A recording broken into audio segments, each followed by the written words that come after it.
ng impact 6 digits. Basic na yan sa atin dito. Normal na yan dito pag networker ka. Tama ba? Wala nang impact. Pero aminin nyo po, nung hindi nyo pa nakikita to, di ba ang liit pa ng pangarap natin? Tama ba? But this opportunity, hindi lang pera yung ibibigay niya sa'yo eh. Alam mo yung mapafeel niya sa'yo at maparealize niya sa'yo na deserve mo pala nun. Deserve mo pala ng 6 digits income, deserve mo palang makapag-travel. And after po nun, umuwi po ako sa probinsya namin. Actually, syempre, as kabataan, na-depress po talaga ako. Very prone tayo sa depression talaga, diba? Pero sabi ko sa sarili ko, kung magmumukmuk lang ako dito, may magbabago ba? Diba wala po? So, what I did, nag-research po ako. Actually, pinaka nag-open talaga ng mind ko is nung mabasa ko yung libro na Why Rich yung libro na Rich Dad and Poor Dad. Yes, alam ko, sigurado ako napanood mo, ay nabasa mo din yan, no? So, dun ako parang nabuksan yung isip ko na, ay okay, ang goal ko pala, hindi lang para magtrabaho. Ang goal ko pala is maging negosyante. And this is what I love.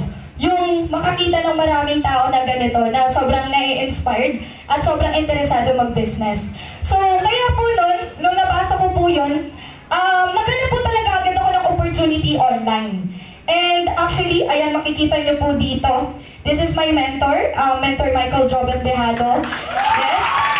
And sobrang grateful po ako.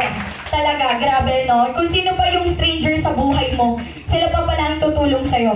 Kasi may pamilya naman po ako na may kaya. Pero alam mo yun, pag sa pamilya, di ba, tapos mahirap kayo, alam niyo ba yung trending ngayon sa TikTok? Paano mo malalaman na mahirap kayo nun? Di ba pag sa pamilya, kayo mahirap kayong tagahugas, kayong utosan, kayong tagabili ng yelo, kayong tagabili ng ganito. Ganon din po kami. Ganon din po, kaya nakaka-relate talaga ako doon. So, ano din po, kagaya ninyo, same na kwento, nahirapan din po ako sa pampuhunan.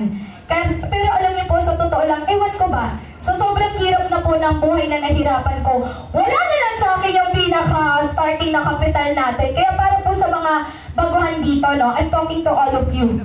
Huwag niyo pong tingnan kung magkano ang puhunan. Yes, wag na wag. Huwag mo tingnan, kasi pera lang yan eh. Pwede mong kitain yan. Ang daming pera sa mundong ito. Pero kung iisipin mo yan, ibig sabihin nun, ganun pa kababa ang pangarap mo. Pero pag alam mo sa sarili mong mataas ang pangarap mo, wala lang sa'yo ang pera. Kaya po talagang ginawan ko po ng paraan. At actually, ang bilis ko po mag-pay in. Within 3 days na nag-pay in agad po ako. Kasi, actually, hindi ko nga naiintindihan yung business eh. Basta alam ko lang, yayaman ako, sige, go! As long as alam kong ethical, alam kong moral, alam kong legit, then I know for sure na magiging successful. Hindi ko alam kung paano. Wala akong alam sa pagnenegosyo din. Basta, alam mo yun, ako kasi tipo na taong desperado na ba? Desperado nang maging successful sa buhay.